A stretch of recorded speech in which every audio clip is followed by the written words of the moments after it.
For years, the Middle East families have not been well known to the world. However, this is about to change. For the first time, we're going inside some of the family conglomerate names to understand how they see the future of the Middle East and their imperative role in this incredible progress the world is seeing in the UAE today. Today, we're lucky enough to be joined by Mohammed Binhendi. Good to have you. Likewise. And jumping straight into the first question, and I've been really excited to ask you lots of different questions coming up. But the first question would be, you're an active LinkedIn user, which is quite rare for a lot of Emiratis and for part of this region. The kind of question leads to, how would you approach social media, given that it's not something so relevant in the UAE, given, looking at years back? And are you looking to kind of create like this trend moving forward, like to say this is something that we need to embrace and we need to use social media, we need to do something a little bit outside of our comfort zone? So LinkedIn for me, so I was an early user of LinkedIn. I used LinkedIn, I'm on LinkedIn now for I think a couple of years. Yeah. I was not active before, but with time, I used to be very active on the other social media platforms. Okay, yeah. But LinkedIn was more educational for me and more interactive. And I like to network with people. of course. On social media, you have your friends, you have your group of friends that you know. But on LinkedIn, you have a lot of new faces and new people who get in touch, and you could meet them for coffee. You can exchange a lot of new ideas and gain new knowledge. So I think I'm seeing a lot of Emiratis also come on LinkedIn, and the UAE is also becoming very competitive for Emiratis to, I would say, find the right job for them. So they have to have a nice profile on LinkedIn for them to shine as an Emirati on LinkedIn. So it's becoming like more of like a way of life. I It's think natural. 100%. Yeah. I think the younger generation do need LinkedIn, and they want to find better opportunities. A lot of them used to work in the government, but a lot of them now are going to the private sector. So for them to have a proper LinkedIn is important. And I guess the LinkedIn platform, as I said, is a great tool, and it's obviously accelerated for somebody like you over the last, I would say, 2 or 3 years, given the pandemic. I mean, looking at Dubai and what's happened here, are you just spending a lot of time, speaking to a lot of these different inbounds coming from around the world? Is that something like you never experienced before 2020 in the pandemic? I think I was way less active on LinkedIn. Yeah. And during the pandemic, all of us just sitting at home. Everybody started to come at you. Yeah, exactly. I was way more active on LinkedIn. And because we had a slowdown in the economy, you had a lot of entrepreneurs and people coming in and asking for funding, new ideas. And you had a lot of newcomers who were coming to Dubai who were looking to network, looking to network with the right people to open doors for them here, to just strengthen their network and being a new person in the city. So I would say 2020 did boost my time spent on LinkedIn. I spent a lot of more time on LinkedIn. And I also in 2020 had a transition in my life where I was called in the family business. Of course. So that was a transition for me. So, and did that change? Like when, obviously, everything comes down to time management. And I guess we may as well lead on to another part of the question is, moving into the family business is a huge responsibility because you have a dynasty to protect and also to grow for the foreseeable future. And posting online, LinkedIn, you name it, sometimes you now have to think about the bigger picture. So as I said, like now looking at the being part of the family group, that responsibility, does a lot of your messaging online, do you really have to think about, okay, the family group has about 1,000 employees. I can't exactly be doing this. I can't be doing that. And I really want to focus on doing this. Do you really think about that, or is it just natural? From my leadership style, all employees, or I call them my colleagues in the company instead of employees. Yeah. They're very aligned with my leadership style. So I don't like restricting myself. Yeah. If you see my posts, I post about fishing, my Yeah, life. Yeah, hobbies, of life, course. just it's knowledgeable, it's fun. I speak a lot about the city, and I don't restrict myself in posting anything I want. So I don't really sit on LinkedIn and I'm writing something and I'm thinking, will this be acceptable? Well, no. It's just natural post that I think everybody's going to enjoy, Yeah, internal it's and good. external. To summarize the LinkedIn part is it makes you more approachable, right? So you and I first met there. We met for a coffee in Dubai Mall, very sociable, just to get to know each other. But at the same time, we knew of each other for a while, but it still took time to kind of like, see what you're doing, see what we're doing, and then kind of make the connection. So what's nice about LinkedIn is I could read a piece of your brain or part of your brain because it's what you're posting. Yes. Agreed. So it's exactly what I'm doing. So if I'm, on Instagram, it's more of people posting about, holidays, food and stuff. Interesting. But on LinkedIn, it's more about people writing and reposting things that's in their field and what they're interested in. So if I got in touch with you because you're in the tech space, you're doing something that interested me, and that's why we got in touch and we went for a coffee. But on the other social media platforms, I didn't see that. And most of my friends on social media is people I know. So people I often see in different majlises or people I spend time with. But I've gained a lot of new professional friends on LinkedIn since I've become an active user on LinkedIn. Let's talk about being approachable. I think many people, if they're listening to this, will want to understand, if I'm coming to the UAE, Middle East as a whole for the first time, it's a bit of a indifferent culture to what they're used to. So when they look at someone like yourself and they want to reach out to you, sometimes they feel as if, this might be quite tough. So as I said, what would you say to people looking in about how would they approach addressing someone like yourself, embracing the culture of this region, trying to embed themselves there? I know it's a broad question, but what would you say to anybody internationally who's trying to approach you and be a little bit more like, let me rephrase that question. For anybody coming into this region, they're looking to approach Emirati nationals. Now, what are the key things that they should be doing to do that? You mentioned fishing, you mentioned business, but how would you want to be approached? Straight in with business as a person? I think before approaching anybody, you should really read their LinkedIn and see what they're posting about. Yeah. And do you want to get in touch with me just for a coffee to get to know me? Or are you getting in touch? Will you add value to my life? Yeah. Are you going to add value to my life? Are you going to add value to my business? Yeah. Because for you to be, I think life is all about adding value to people's life. Yeah. So my approach is very strategic. Is if I want to get in touch with anybody on LinkedIn, it's either I have something that's going to add value to him, or vice versa. Whoever is approaching me also has something that could add value to my life, either my life, either the business.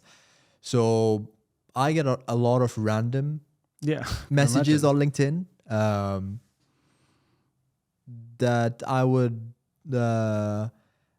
would be courteous to answer them and give them a reply, but I have thousands of messages that you can only are do just so there. much, When I see the subject, I just know that it's something that's not. You're going to get a pitch coming. Exactly, and it's not really your thing. Exactly, so I don't want to touch base and give a reply. So the approach comes down to doing your research. I mean, I've done countless research. You can find a lot about your family history, where you are to today, the companies that you own. So it is quite easy to understand that just everybody rushes. They're like, we're coming to the UAE for the first time. We want to meet everybody. Everybody's got money. So we're going to rush in and just say, let's meet, without thinking about it. And what you're saying is the approach needs to be a lot slower, it needs to be a lot more effective.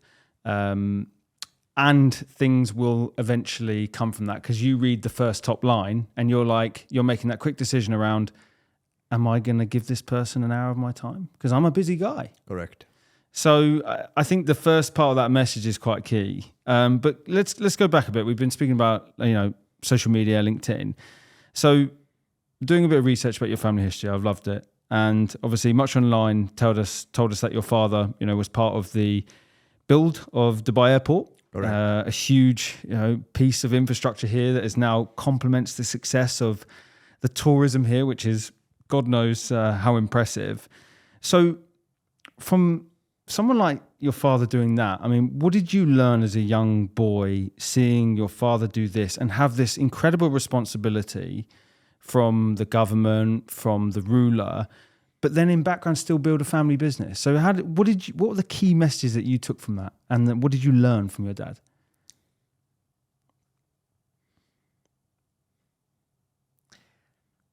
I just always say he's built a great company. Yeah. He's given a lot of his time to the government. He's done a fantastic job with the government, with Dubai Duty Free, with the car raffle, and being a close friend and a colleague to His Highness Sheikh Mohammed bin Rashid, the current ruler of Dubai. And he's added a lot of value to the city with the support of His Highness. And as I always say, it's a big shoes for me to fill. Of course. But I did learn a lot, and especially what taught me a lot and shaped me as a person today is going fishing. And while I was fishing with my father and all the stories start learning to come a lot out. of things, the stories, and also fishing, you're out, you have to be patient. Of course. You have to choose your... you also have to take decisions while you're in the sea. What do you want to do? Do you want to go trolling? Do you want to go jigging? Do you want to go casting? Should you go diving? And I bet your father doesn't like you sitting on your phone. I mean, it's like, exactly. Let's focus on fishing. Exactly. Let's talk like human beings. Exactly. So let's focus on fishing. So even when you're in the boat, there are decisions to be made, and you're out 5 a.m. and you have to be back by 7 p.m. So you have a couple of hours to a long really, day. A long day. It's a long long day. But in this long day, you want to also capitalize on catching a lot of fish. Yeah. So what do you choose? Do you do trolling? Do we do casting? And one thing my father always says is I was always very determined in catching fish. So if I would jig and I'd use a lure that's orange and I won't get a hit, I would quickly get it back in, I would change it, and I would drop it back again. If it doesn't work, I'd change it again, or I'd do something else and I'd catch a fish. So it was, I would never give up. Now when I take some of my friends, or I see my nephews and nieces and their friends, they're young, and when I see them, I remember myself as, if he doesn't catch a fish in 1 minute, he just leaves the thing and he gets bored and he wants to sit and do nothing. But I was always very determined, and I have a task and I have to win in whatever I'm doing. So, my father always said that I would keep changing the lure. I'd keep doing something and I would eventually catch a fish. So I would never give up. Yeah. So, but are you seeing? So you spoke a little bit about early new generations. So your nieces, nephews. Now, the new generation is completely different. Like, you're born in a generation that you didn't have technology when you were born, and then you developed into technology. These guys have been born into technology. So are their patience next to nothing? I think it's the dopamine that the young generation has, is they have everything on the iPad. So if we went 200 years back, 300 years back, and you had kings who had palaces and the power and countries to rule, they would, if they wanted something, they had to wait for a handwritten letter to go somewhere and take 10 days, and if somebody's going to come and see them, they have to wait for a week. So they were patient. Today, the kids, they have iPads and iPhones where if they need food, it's now. Deliver on Talabat. 1 minute, they get anything they want. They want you name it, whatever they want, it's just a click of a sitting on a button and boat. they're there. Yeah. So to keep them satisfied with a lot of things is getting a bit harder.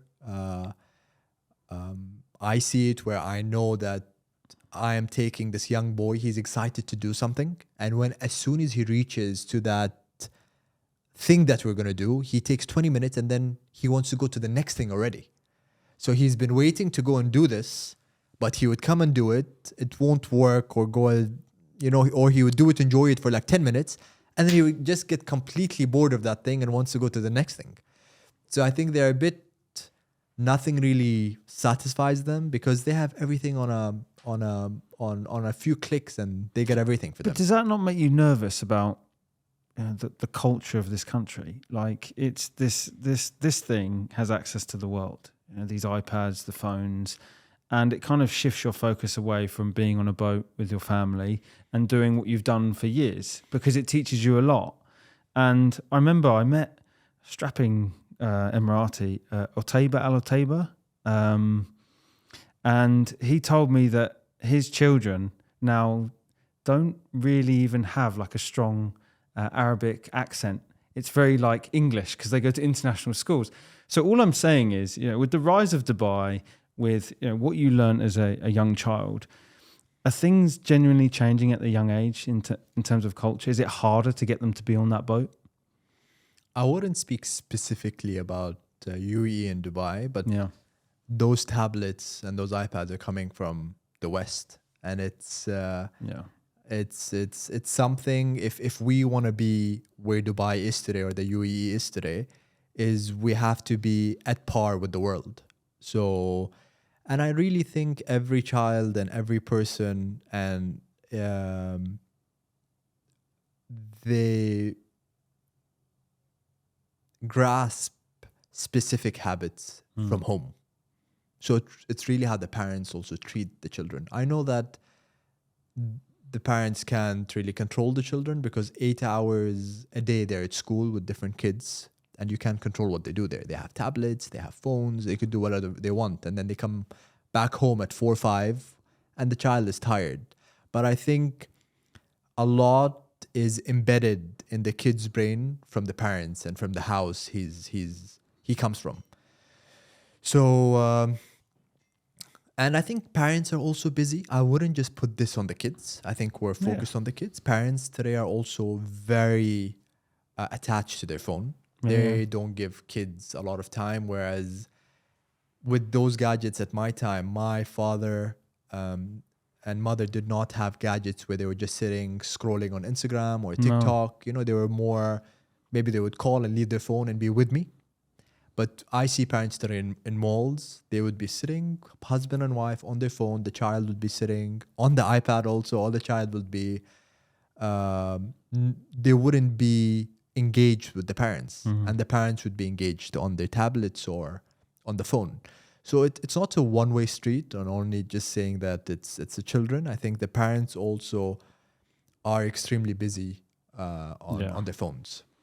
And I guess, getting a bit more about you as a person, and then we'll move a bit more into kind of business Dubai and everything. But obviously moving on now to an older age yourself. I mean, do you ever kind of think, I wake up in the morning and I think, right, I have to now look after, I don't know, how many employees do you have across the group? Rough guess. I don't know about many. A lot, right? Yes. So my point is, you wake up and you're like, right, I have this huge responsibility. I can't have a bad day, right? I have to be on it. I have to be mentally strong. So my point is, going through those learnings, to the point where we are to today, you have a huge responsibility. And then now you have to think also about what's next for the Binhendi group. I mean, the question is are you looking to take that Binhendi name overseas, or are you looking to just keep growing locally for the time being because the inbound attention is so strong? I mean, the UAE is growing. So do we need to go outside the country? So do I wake up stressed? No. Not, you don't show it, but maybe you do. You just... For me, it's I've built a proper corporate governance for the company where everything is delegated, everything is structured. You have your cash flows, your budgets. You have leaders who are responsible. So I'm a very structured person, and I like things to go in a certain manner. And I don't plan for tomorrow. I plan for the next 3 years. We have plans. What do you want to do? What do you want to achieve? People come and go, of course, but I like to be structured. And when you're structured and you know where the ship is going, you don't wake up stressed. But of course, here and there, sometimes you do have things that happen that you can't control. Yeah, of course. And at the end of the day, you give your best, you do your best, and you can't really control everything. You know, when I come back home from work, I know that everything's structured, everything is put in place, and touching base on corporate governance it's really becoming a big thing in the Middle East, where we didn't have governance. I think 5 years ago, and especially when that came in 2018, a lot of companies realized that they didn't have their financial audits in place. They didn't have their books in place. So they had to now, get their books in place, put everything together and ensure that they're complying with that. And I don't want to say very few companies, but not many companies are governed properly. But if you have the proper governance, I don't think so you'll have a lot of loopholes and for you to be stressed, because you have your SOPs put in place, your workflow put in place, you have your budgets. So you're ticking all the boxes for you to have your ship sail smoothly. And I think the government also, I was going to say do the government help, right? Let's talk about as I said, no other country has long-term visions like this part of the world. They just don't. And you've mentioned that you have a long-term vision within the group. That's why you can be a little bit more calm than everybody else. So you're just about to start on the government.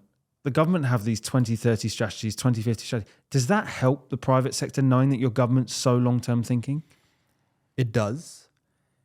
Why so, if we go a bit deeper, is 5 or 10 years ago when we would go and take a project with the government. Yeah. They would not have proper governance themselves. So they would not ask you for a bank guarantee. No. They would not ask you for a lot of things. So companies are forced to have proper governance and are forced to have bank guarantees. And even with banks in the UAE, 5 years ago or 10 years ago, the banks even didn't have proper governance. Yeah. But today, if you want to go take a small facility, you want to take everything, there are proper governance where they need X, Y, and Z documents. Everything is digitalized. Everything has... you need to give a personal guarantee. You need to give proper collaterals. You need to have your at least 3 years of audited financial statements. So all this is required for the bank to bank with you and give you a bank guarantee or give you any type of facility. And this is different from when your father started the group. 100%. Right? So now this is like... So this is for our generation. This is for our generation. That generation should be proper. If you're not proper today as an individual, it's going to be very hard for you to maneuver. And across the family groups, it's like this is a huge part, right? Because corporation tax has just come in, and now that's even more transparent. So the regulator wants to see everybody disclosing their books. Now, the good news for that, and this is leading on to another part, is the government just launched the Ministry of Investment, which nobody really knows what it's going to be doing yet, but I could take a probably pretty good guess. It's going to be focusing on foreign direct investment, both inbound and outbound. Now, as a US investor, for the first time ever, I know that the real estate I'm about to invest in has disclosed their books and everything has now been put into the regulator. So you're going to see more money coming into this country purely because governance, regulation, and family groups are complying, corporates are complying. So now you're going to see a lot more free-flowing liquidity, collaboration, all these types of things. So going back to your question, is this foreign direct investment, this corporation tax, the Ministry of Investment, what do you see all of that doing for let's say, Dubai? It's not Dubai. It's gonna meet. The UAE has a plan to be the number one country in the world, and for us to reach there, we have to also comply with the world and where the world's going. And with VAT, with corporate tax coming in, I think it's very beneficial for all companies. I know it's going to eat a percentage, 9% of our bottom line. Of course. But it makes you look better from people from the outside because they know that you're compliant, you're regulated, and there may be more JV opportunities, franchises being come at you because they know you are structured properly. Big corporations moving here because there's more transparency. So I think the move from the government is the right approach. 9% is not a big. It's not. No, it's not big at all. No. I hope it doesn't increase, and it takes. You want to do gradually. Baby steps. Yeah, baby steps will be nice. So I think the government have brilliant brains. Yeah, they're getting young Emiratis to come in and help them with the vision.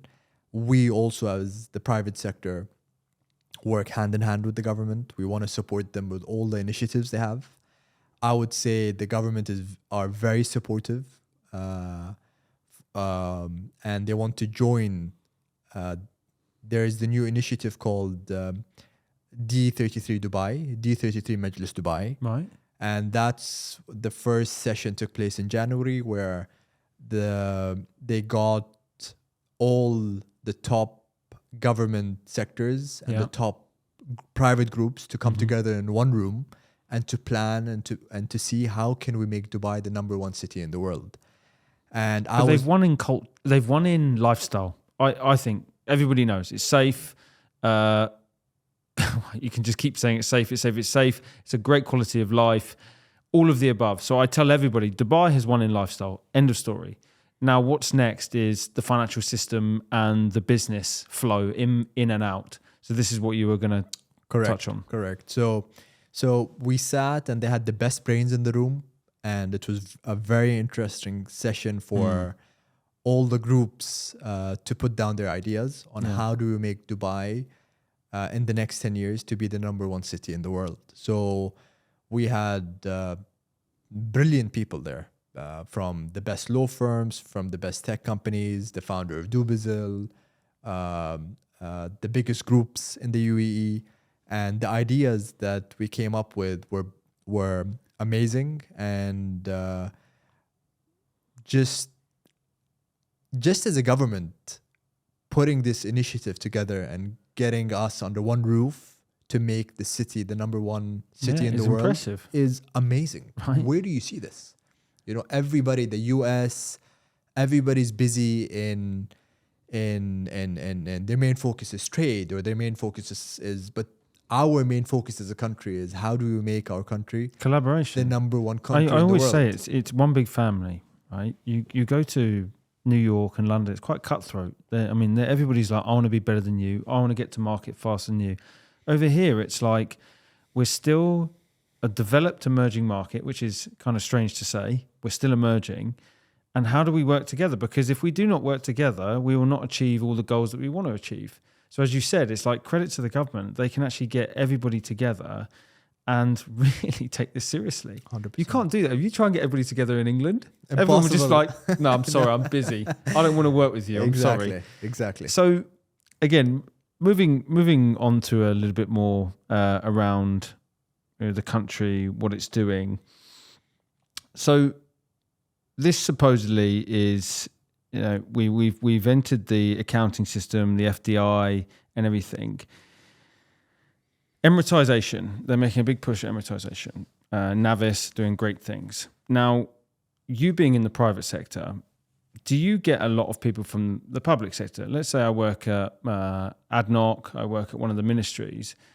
Do they ask you, what it's like in the private sector? Because they may have, imagine if you're from a family and dad, uncle have all gone into ADNOC, the government, this way, very much public sector. taking that risk to go into the private sector is completely different. You know, it's all on you. You don't have that protection. So I've never really known. I mean, do you get a lot of people ask you, you know, what it's like being in the private sector and not having that comfy job in ADNOC? I would say this is personal on, it's something that you have different views on this. I used to get that question before, but I think the younger generation that are coming up are extremely smart, are extremely bright. They're not just depending on the public sector. Right. And semi-government entities. They want to go into the private sector. And I meet and speak to some guys, Emiratis. They're brilliant. They're smart in tech. They know what they're doing. You have amazing lawyers, amazing people in finance, and most of them are going to very good companies. And our group also, we're always in search for the best talented Emiratis, where we could work hand in hand with them and see them grow in the organization. And I think the government took the right step in putting a cap for all the companies to hire it's very good. Emiratis, because how much will the public sector hire? How much can they do? You can't put how much can they do? Even if people want to say the UAE has money, or Abu Dhabi has oil, they have enough money. No, that's not the right approach. No. I think the private companies should hire Emiratis, and nobody's putting a gun to anybody's head to hire any Emirati.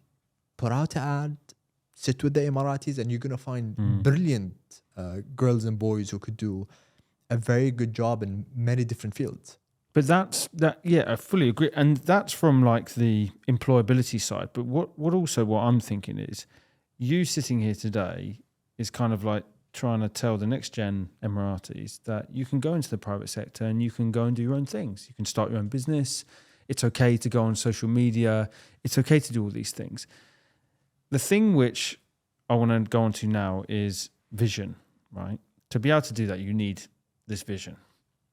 So for you, it's like Binhendi Group, deputy chairman. What's my vision now? Where do I want to see myself in the next 3 years? You mentioned 5 years, 10 years, because a lot of that generation want to understand how you create these visions. Do you write them down? Do you wake up in the morning? Does it keep you awake at night? Where do you put these thoughts?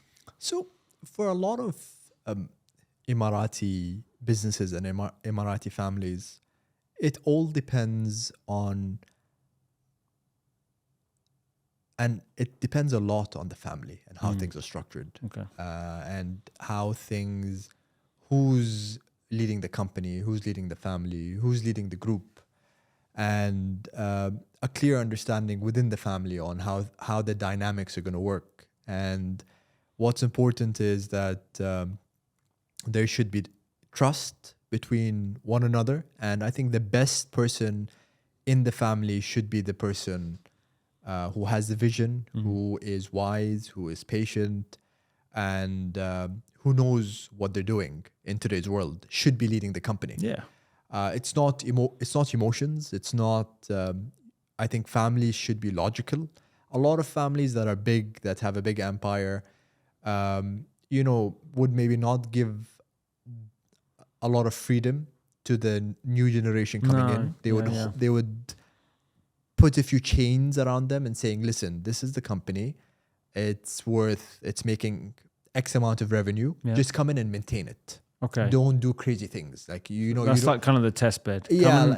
See what you can do with this. Yeah, maintain it. Don't go invest in something and make us lose money. Yeah. Or, we don't, our yearly dividend that goes to all the family members, to be disrupted by you doing things. So a lot of people are also a bit, so you have two types of families. Some families who want to keep the family far from operations, where they want to get a professional team in to come and run the company. Yeah.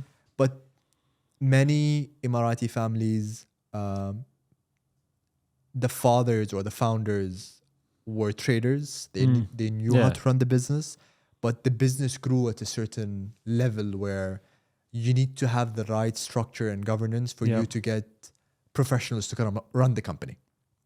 So you have to have the right workflows, SOPs, the right governance in place for you to come and get a professional and tell him, this is the identity of the company, this is the governance of the company, and you have to perform.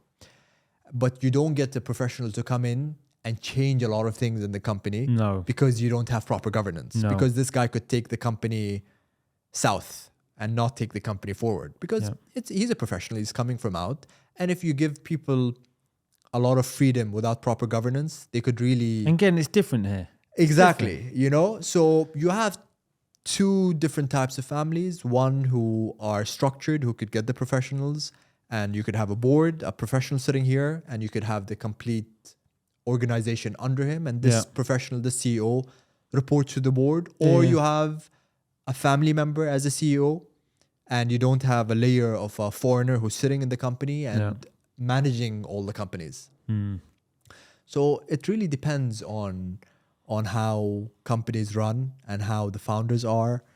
And because I always say there's two different approaches. I mean, probably a lot of people listening to this are going to be international founders, business owners, and they're going to want to do business here. I think a lot of the world wants to explore doing business here this year. So there's one family operation that is less international. You don't have the European accountants, analysts, you don't have an international law firm.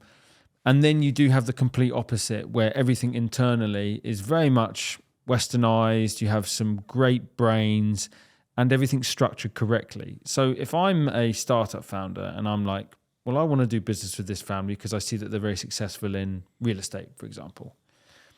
However, nobody really can understand my technology and what I'm doing here. So I'm knocking at the door, teaching them for 6 months, 12 months, and I'm getting frustrated because I'm like, you need me. So all you're saying is the new generation of families will understand that technology, know how to implement it, know if it's beneficial because they have the right people in them, they have the right structure. You know, if they want to make an investment, they'll take it to the investment committee. Everything's starting to come to place. So that is the new generation of family holdings. Is this what you're saying? yes and no. Yes and no. Yes and no. You know, there's no straight answer to this. I think... as I said, it all depends on the family. You know, when I sit with my friends and there are big families here, it really depends. You know, do you think about what you can achieve together rather than individually sometimes? 100%. Yeah. I always say it also depends. You know, some family members, and you know, it's good to know who you are.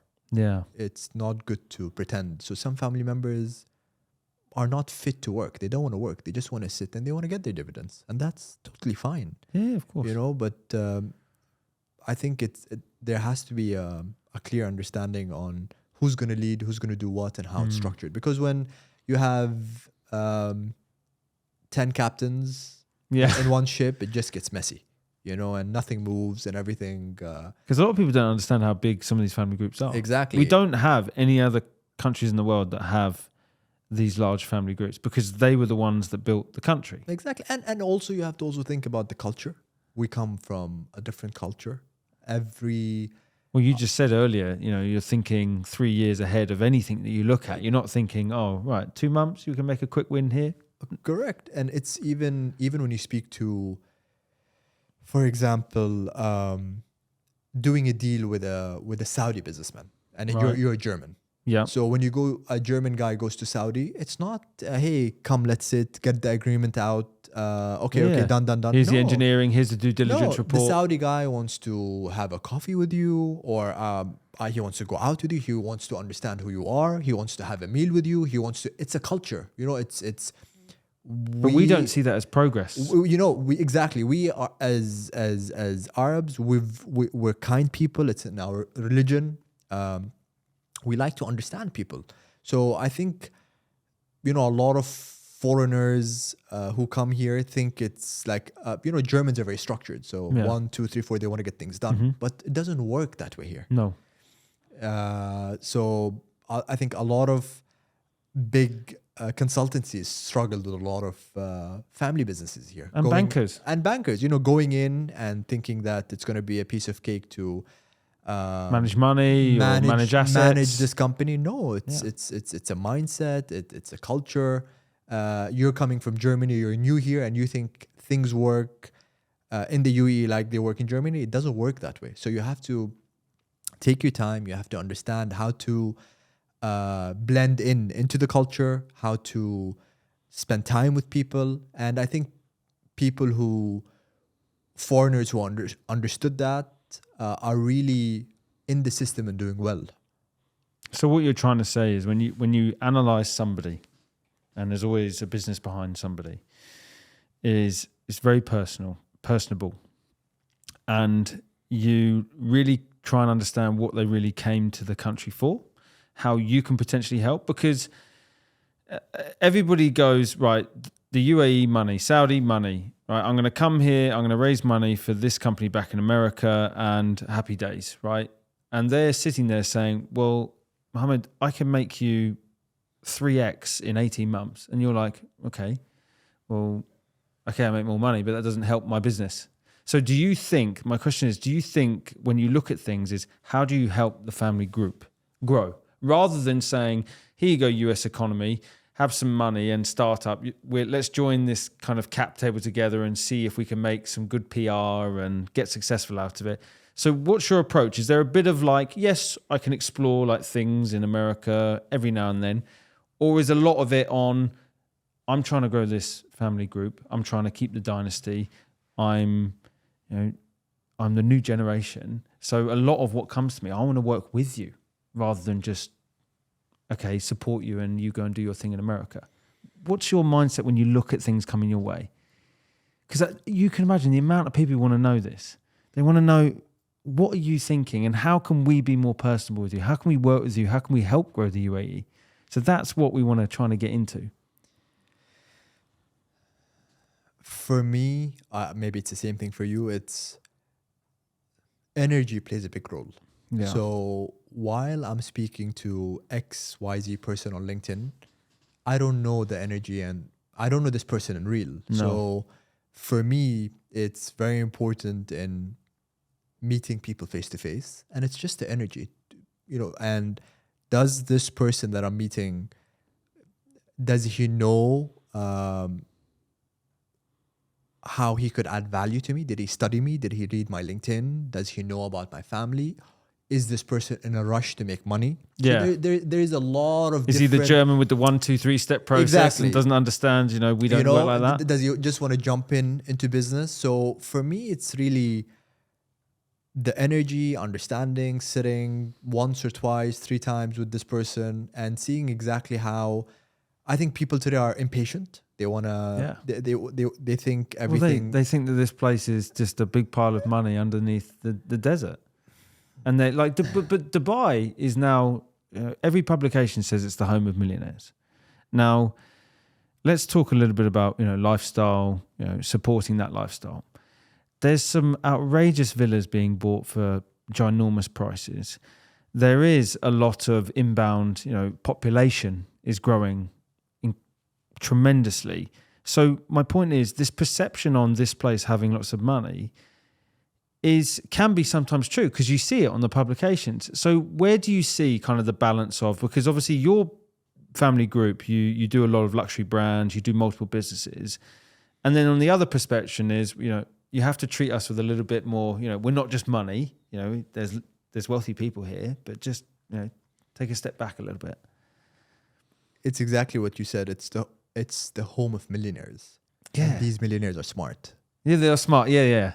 Those guys worked for their money. Those guys... Most of them are self-made, the ones that have come here. 100%. And they didn't come here and make their money. Most of them are moving from the West. Correct. To start a new life. CIS countries, from different countries to come here, get their money here. They're smart. I like that. And start their business here. So when people think there are billionaires and millionaires here. Those guys are smart. So They are when, smart, yeah. when we cater to them, and when I sit with my team, I always say, how can we add value? So if we're sitting and making a house of a millionaire who's building a mansion for 100 million, he wants peace of mind, and he wants to work with somebody that he could trust. Yeah. And it's either he's investing to rent the villa, or he's investing in this property as an investment, or he's going to live personally in this villa.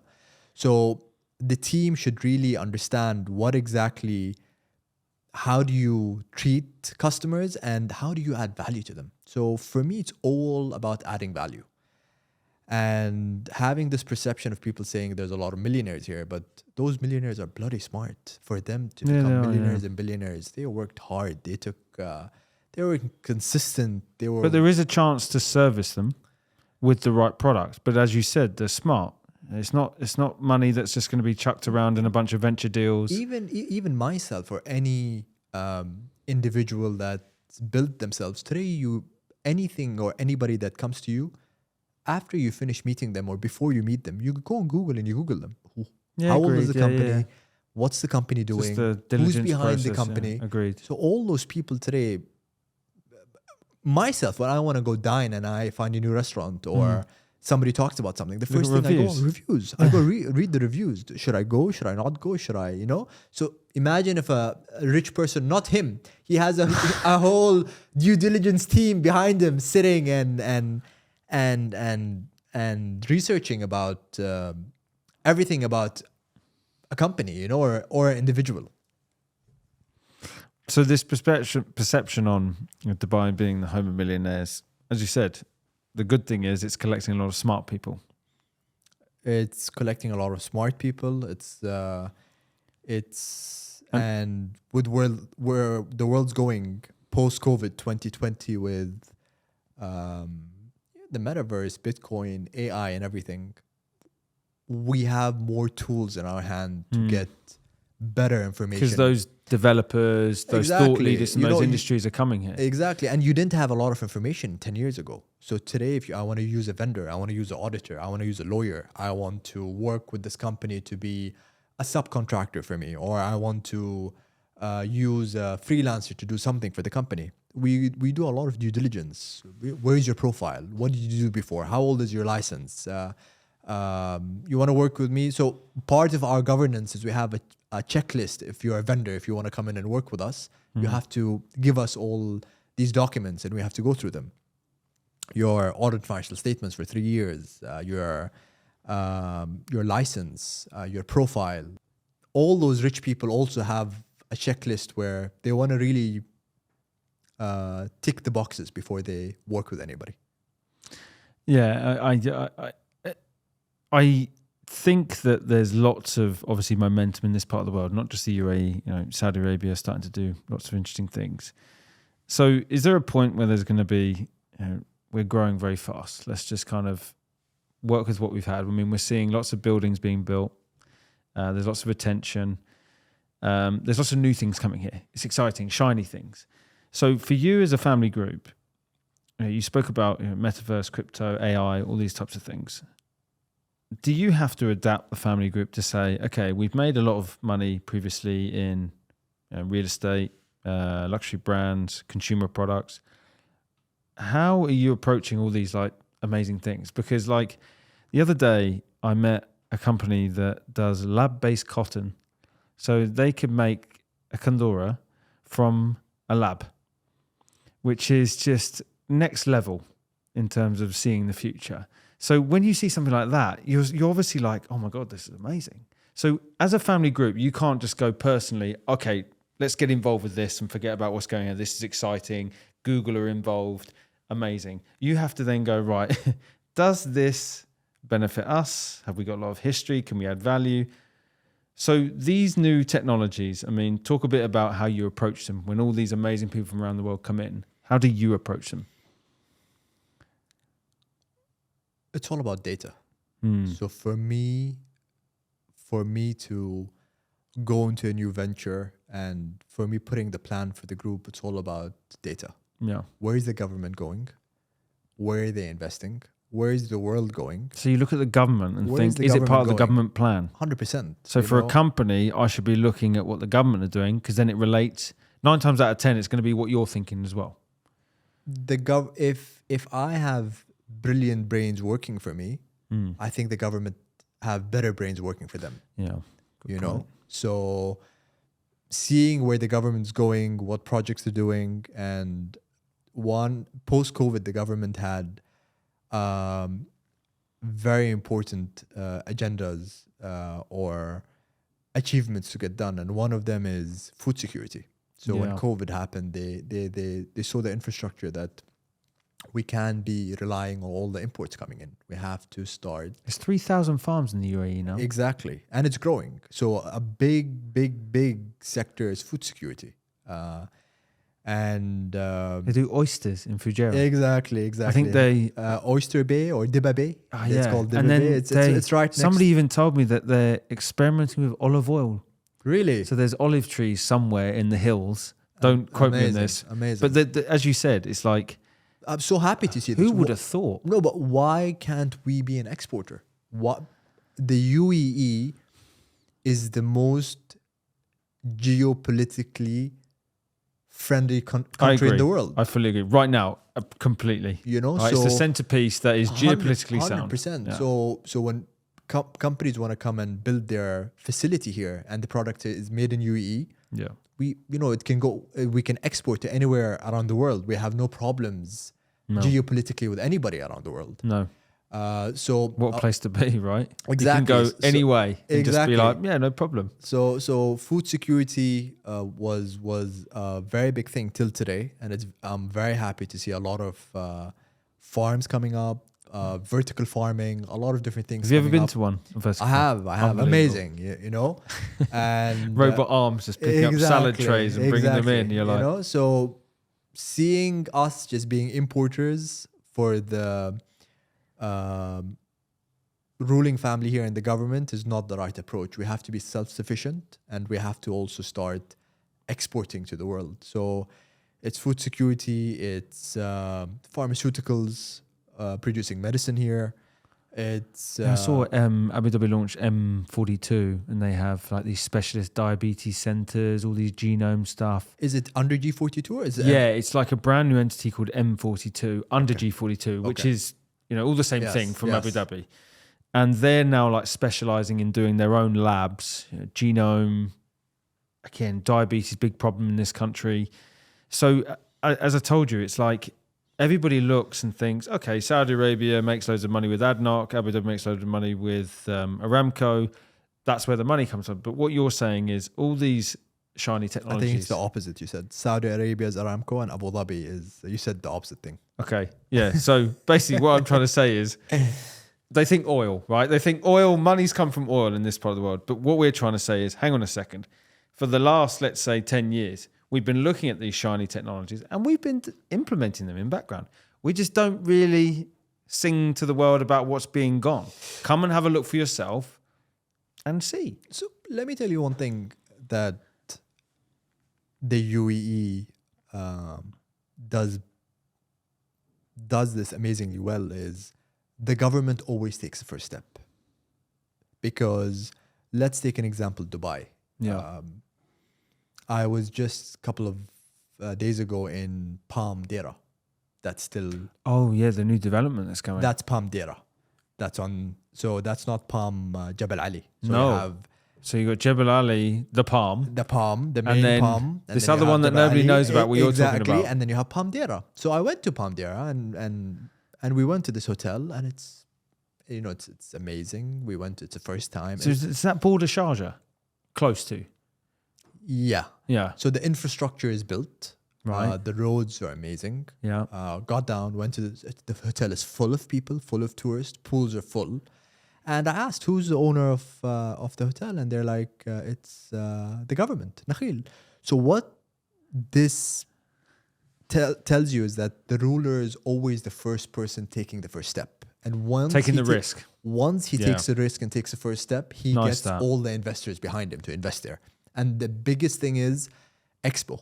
So, you know, when we were going to Al Qudra and we used to go drive in the desert and we used to see this infrastructure, the roads, everybody was like, who's going to come and live here? See Al Qudra now. You have Miras built, you have Expo coming in, and now around Expo, so he built the base, built the foundation. You got COP going back there. You have Expo, and people said, who's going to go there? Now around Expo, all the developers are buying plots, and Expo, so that area is going to be a completely new city. So Maktoum Airport is going to be the biggest airport in the world. That's the second one, not the one.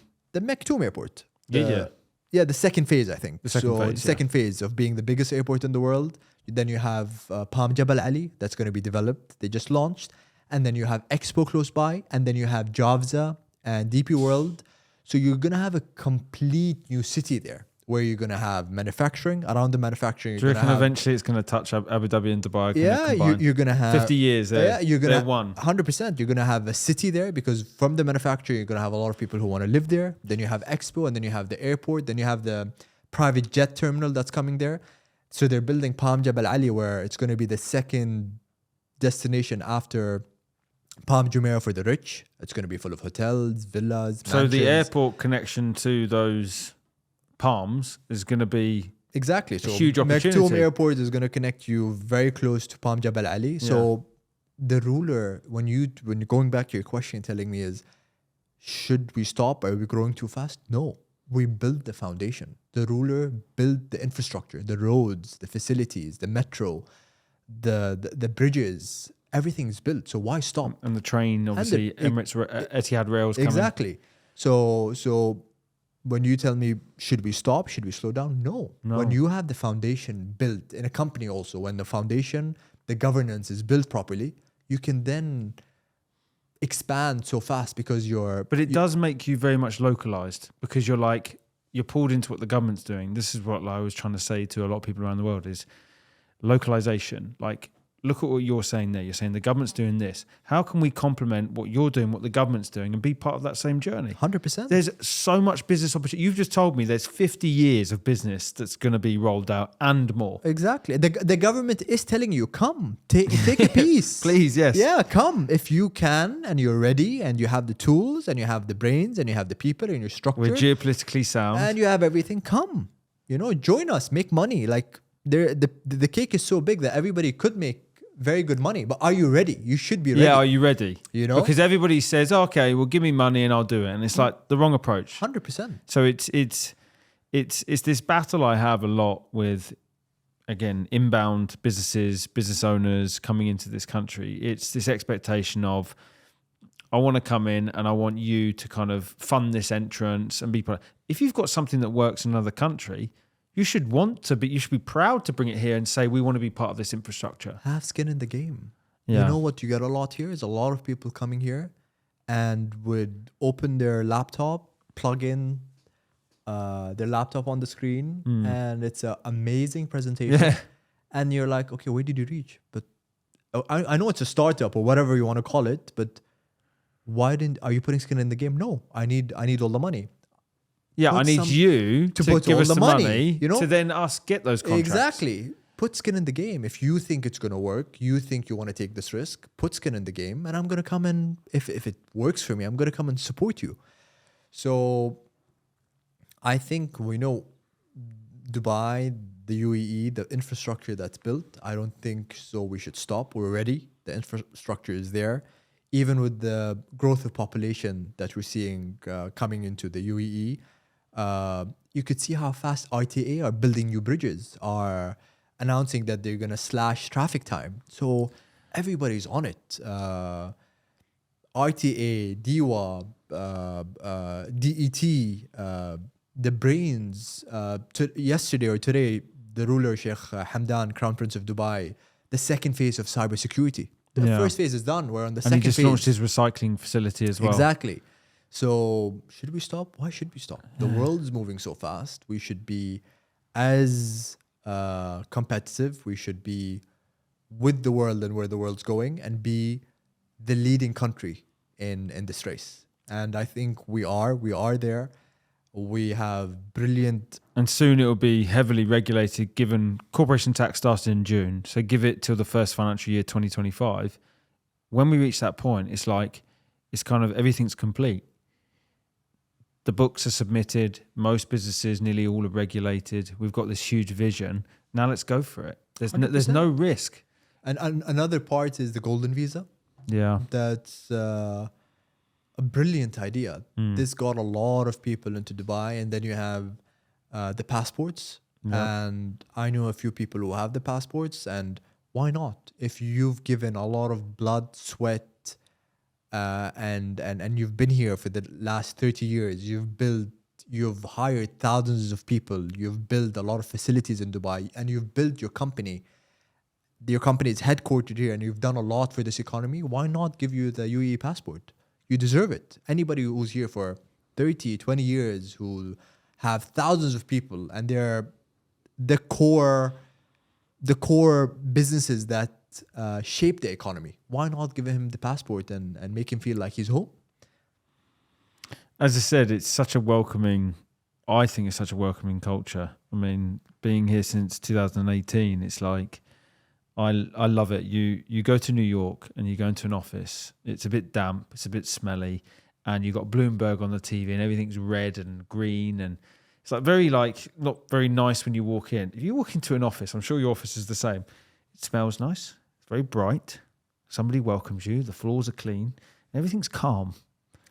Everything's working.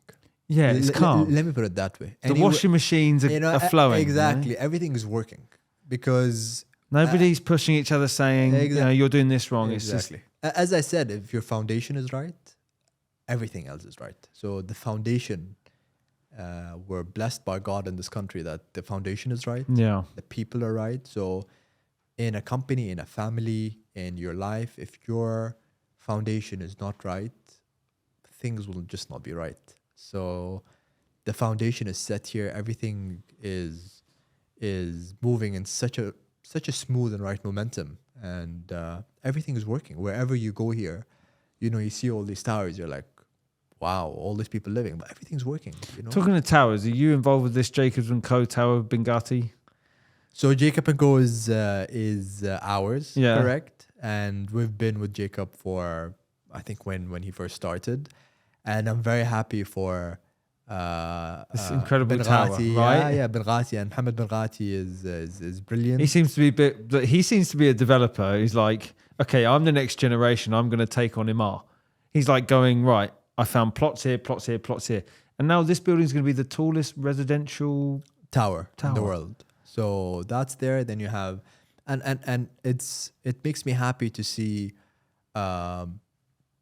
local families do this here. And then you have the second tower, Al Habtoor just launched. It's the biggest tower in width, not the tallest, but in width. Of course. So record breaking, right? Yeah. Size wise, the design looks amazing. So you have Amar, you have Damak, you have all these great developers who are doing great things. And as I always say, you live, you learn. Some early developments of a lot of developers were not that good, but again, they were not that good because they didn't have the right governance, didn't have the right people. But with time, if you see the quality of buildings in the UAE, very modern, very good finishing. It's catering for the high net worth, exactly. Right? This Jacobs and Co building is not going to be cheap. Exactly, I'm sure. exactly. You get a penthouse up there. Exactly. So no, it's lovely to see these developers expand and flourish in the UAE. And what's amazing is to see those guys start their company or their developments in the UAE, and now they're expanding into the US market, outside the UAE, and building. And I guess I wanted to ask you, we're coming towards the end, but your WhatsApp picture, you met the ruler of the UAE. And I'm sure, I think everybody in the world would love to meet him and just see what he's like. From I could accept. I've never seen him. Right, I've seen his son, Crown Prince, when I think it was at the one of the recent conferences in Abu Dhabi. But obviously, you had the blessings of meeting him. We spoke a lot about leaders and the rulers and the rulership. I mean, what is it actually like to be like in the presence of him? Because he is an unbelievable character. He seems so calm. It's like they could have the most incredible trouble, and it's just like, no, we'll sort it, no problem. we'll get it done. And the same with the ruler here. It's I can't the energy of Sheikh Mohammed bin Zayed, Sheikh Mohammed bin Rashid, they have such a positive and nice energy when Yeah. you're around them. You know, they're supportive, they're smiling. And as you said, you know, when you say you wake up and you feel stressed, can you imagine how many things those rulers, when they wake up in the morning, how many things do they have on their plate where they have to take care of their people, take But care still, of the you're a country? key part of that puzzle, right? And I would love to be there to support my country and to support the But government. you do. And of course, and why wouldn't I? You know, Yeah. I should be there. You're a piece of the puzzle. They've done a lot for all of us. All of us living here, we enjoy the safety, we enjoy the infrastructure, we enjoy that everything is just working. Wherever I go, Italy, London, when you talk about Dubai or you talk about Abu Dhabi or you talk about Ajman or Ras Al Khaimah or UAE in general, they're like, wow, you're from there. I want to go there. I want to move. You know, Yeah. people want to move.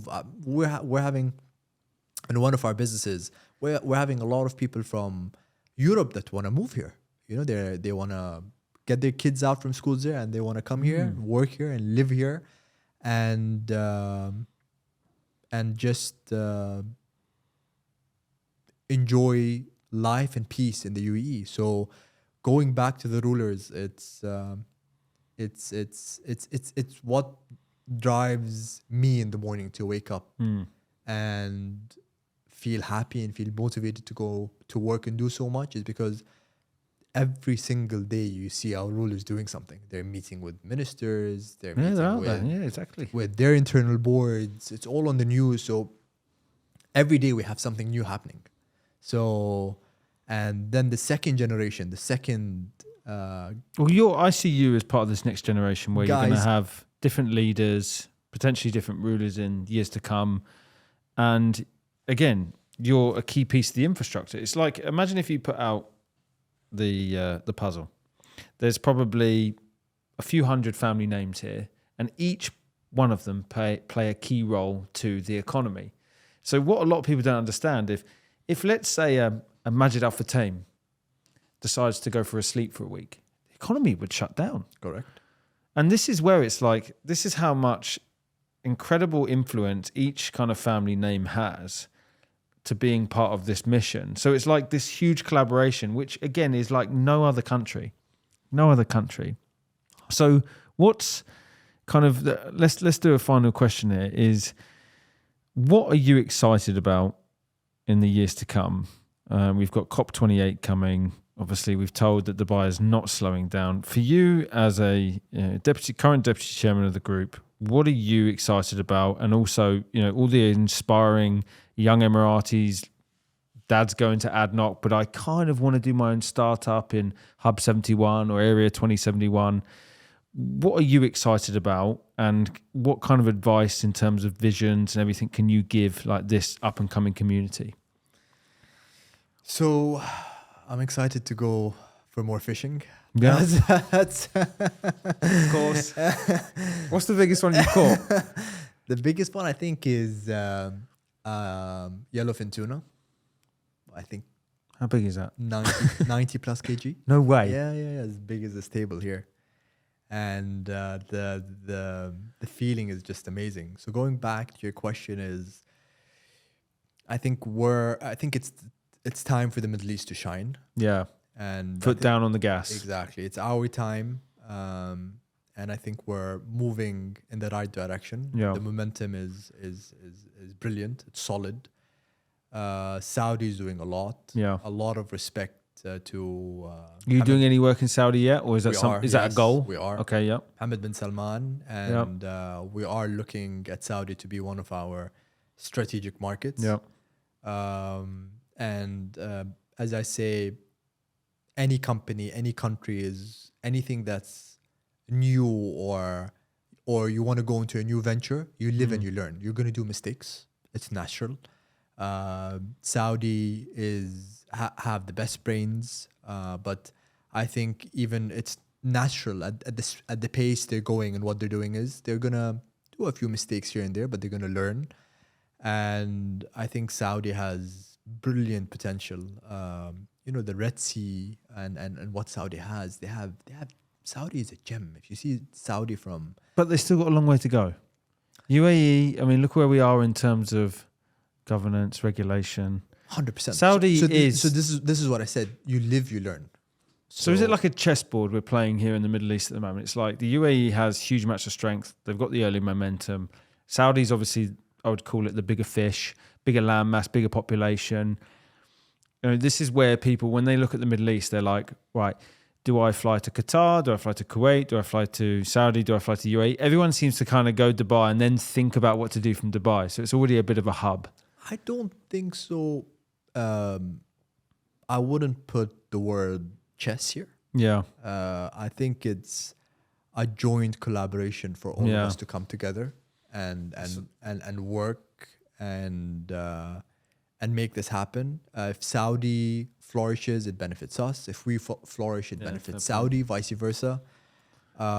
Everybody, it's a big cake. It's a country. There's so many things we're doing. There's so many things Saudi is doing.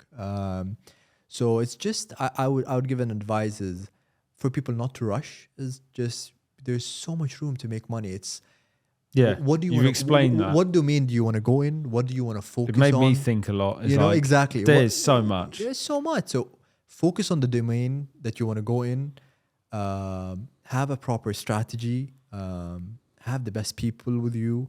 Do the meet and greet. It's important. Exactly. Just take it step by step. And a pitch deck and a CV is not going to do. In life, never say, no, I'm not ready. You're never going to be ready in life. No.